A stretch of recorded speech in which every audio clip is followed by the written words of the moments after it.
दुनिया भर में कोरोना वायरस का कुल आंकड़ा 2,70,00,000 से ज्यादा है। ऐसे में दुनिया भर में इस कोरोना वायरस को खत्म करने के लिए वैक्सीन का इंतजार किया जा रहा है। वहीं WHO ने अभी तक किसी भी वैक्सीन को स्वीकृति नहीं दी है। WHO के मुताबिक 188 वैक्सीन की निगरानी हो रही है, जिनमें से कुछ के ट्रायल फाइनल स्टेज में है।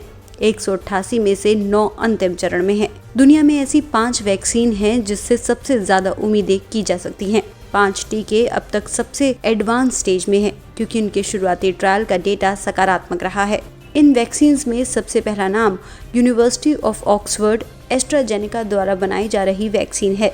इसका टाइप वायरल वेक्टर है। इसका तीसरे चरण का ट्रायल 2022 में पूरा होगा। दूसरी वैक्सीन फिजर और जर्मनी की बायोएनटेक मिलकर बना रही है।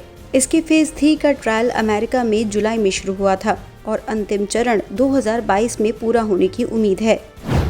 तीसरी vaccine national institute of allergy and infection disease के साथ साझेदारी में बायोटेक कंपनी मॉडर्ना mRNA-1273 नाम से बना रही है। इसका फेज 3 का ट्रायल 27 जुलाई को शुरू हुआ था और इसका अंतिम चरण ट्रायल अमेरिका में हो रहा है, जिसमें 30,000 वॉलंटियर्स शामिल हैं।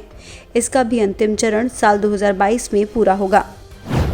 इसके बाद आती है चीन की सरकारी मालिकाना वाली फार्मा कंपनी सिनोफार्म, सरकारी agency Wuhan institute of biological products and Beijing institute of biological products के साथ 2 वैक्सीन पर काम कर रही है।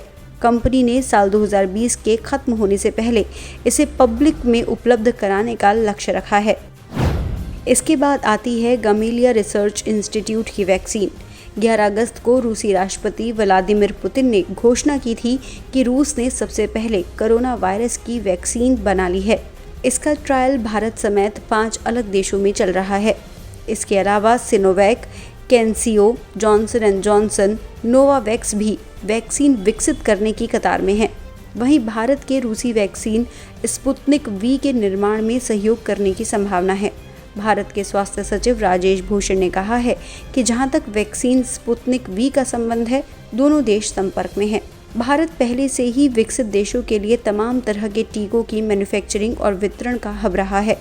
भारत में पुणे की सीरम इंस्टीट्यूट ऑफ इंडिया दुनिया के सबसे बड़ी वैक्सीन निर्माता कंपनी में से एक है। सबसे ज़्यादा उम्मीद ऑक्सफोर्ड एस्ट्राजेनेका की वैक्सीन से है। इसके साथ ही सीरम इंस्टीट्यूट ऑफ इंडिया ने 1 करोड़ टीके बनाने के लिए समझौता किया है।